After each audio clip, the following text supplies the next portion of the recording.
Bumaba ang tiwala ng mga Pilipino sa Senado base sa resulta ng pahayag survey. Para kay Senate President Tito Soto, batayan yan para pag-igihan ang kanilang trabaho. Yan ang Agenda Weekend Report ni Dexter Ganibe ng Abante. 3 lang sa bawat 10 Pilipino ang may tiwala sa Senado, habang isa naman sa kada 4 na Pinoy ang sang-ayon sa ginagawa ng mga senador. Yan ay batay sa resulta ng Pahayag 2025 End of the Year Survey.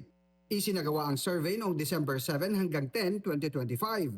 Kasagsagan ng deliberasyon ng Senado sa 2026 National Budget. Ito ang kauna-unahang pagkakataon sa Senado na magkaroon ng transparency portal para sa budget ng gobyerno. Pero sa kabila ng nasabing mga hakbang, mababa pa rin ang tiwala ng taong bayan sa Senado. Aminado si Senate President Tito Soto na maaring nagkulang sila sa mga hakbang para maramdaman ng taong bayan ang ginagawa ng Senado na mabantayan at matiyak na mga gamit ng wasto ang kanilang buwis. Kasi hindi pa nila nararamdaman eh. Hindi pa nila nakikita, hindi na broadcast mabuti kung ano ang ginagawa ng Senado, kung anong klaseng proteksyon ang ginagawa ng Senado para sa pera nila, para sa kapakanan nila. Hindi pa nakikita ng mga kababayan natin yan eh. Kaya hindi nakakapagtaka na mababa ang approval or trust rating.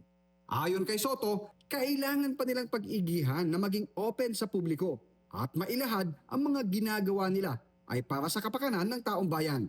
Open na makita nila kung anong ginagawa at kung paano nakakarating sa kanila, sa benepisyo nila yung aming mga ginagawa na batas or mga nagawa sa budget para pakinabangan ng ating mga kababayan. That's the only way to do it. Hindi naman anya siya matitinag basta't ginagawa nito ang kanyang tungkulin na naaayon sa batas. Popular man o hindi, ang maging desisyon nila. Para sa Agenda Weekend, Dexter Ganibe, Abante.